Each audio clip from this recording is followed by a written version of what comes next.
Iran Israel ಮಧ್ಯೆ ಮತ್ತೆ ಯುದ್ಧಾತಂಕ. ಇಸ್ರೇಲ್ನ petrochemicals ಘಟಕಗಳು ಟಾರ್ಗೆಟ್. ಟೆಹ್ರಾನ್ ವಾಯು ಪ್ರದೇಶ ಬಂದ್. ಪರಮೇಶ್ವರ್ ಅವರಿಗೆ 3 ಬಾರಿ ಕೈತಪ್ಪಿ ಹೋಯ್ತಾ ಸಿಎಂ ಹುದ್ದೆ. ಬೆಂಗಳೂರು ಅಭಿವೃದ್ಧಿಗೆ ಸೇರುತ್ತಾ ಬಿಡಿಎ. ರಾಜೀನಾಮೆ ಬಳಿಕ ರೆಡ್ಡಿ ಮೊದಲ ಸಭೆ. ದೇವೇಗೌಡರ ಸಂಸದೀಯ ಜೀವನ ಅಂತ್ಯವಾಯ್ತಾ? ರಾಜ್ಯಸಭೆಗೆ ಬಿಜೆಪಿ ಅಚ್ಚರಿ ಅಭ್ಯರ್ಥಿ ಆಯ್ಕೆ. ಒಕ್ಕಲಿಗರ ನಿರ್ಲಕ್ಷ್ಯ, ಕಾಂಗ್ರೆಸ್ ಟೀಕೆ. ಮೇಲ್ಮನೆ ಎಲೆಕ್ಷನ್ಗೆ ಬಿಜೆಪಿ ಒಬಿಸಿ ಲಿಂಗಾಯತ ಅಸ್ತ್ರ. ಕಾಂಗ್ರೆಸ್ನಿಂದ 5ನೇ ಅಭ್ಯರ್ಥಿ ಕಣಕ್ಕೆ. ಸಂಖ್ಯಾಬಲ ಇಲ್ಲದಿದ್ದರೂ ಮೈತ್ರಿ ಅಭ್ಯರ್ಥಿ ಸ್ಪರ್ಧೆ. ಬಂಗಾಳದಲ್ಲಿ ಅಧಃಪತನದತ್ತ ಟಿಎಂಸಿ ಪಕ್ಷ. ಎನ್ಡಿಎ ಸೇರ್ಪಡೆಗೆ 20 ಸಂಸದರ ಪತ್ರ. ಇಂಡಿ ಕೂಟದ ಸಭೆಯಲ್ಲಿದ್ದ ಮಮತಾಗೆ ಶಾಕ್. ನೀಟ್ ಪ್ರಶ್ನೆ ಪತ್ರಿಕೆ ಸಾಗಾಟಕ್ಕೆ ಎಂಐ ಹೆಲಿಕಾಪ್ಟರ್.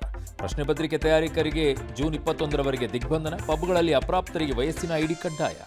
ಫಿಲಿಪೀನ್ಸ್ನಲ್ಲಿ ಭೂಕಂಪಕ್ಕೆ 40ಕ್ಕೂ ಹೆಚ್ಚು ಸಾವು. ಲಕ್ಷ ಕೋಟ್ಯಾಧಿಪತಿಯತ್ತ ಎಲಾನ್ ಮಸ್ಕ್. ಪ್ರಜ್ಞಾನಂದ ಜೊತೆ ತಮಿಳುನಾಡು ಸಿಎಂ ಚೆಸ್. ಕೇರಳದ ಕೊಟ್ಟಿಯೂರು ಶಿವದೇಗುಲದಲ್ಲಿ ಭಕ್ತ ಸಾಗರ. ಕನ್ನಡಿಗರ ಮೇಲೆ ದೌರ್ಜನ್ಯ ಆರೋಪ. ರಾಜ್ಯದ ಹಲವೆಡೆ ಮುಂಗಾರು ಅಬ್ಬರ.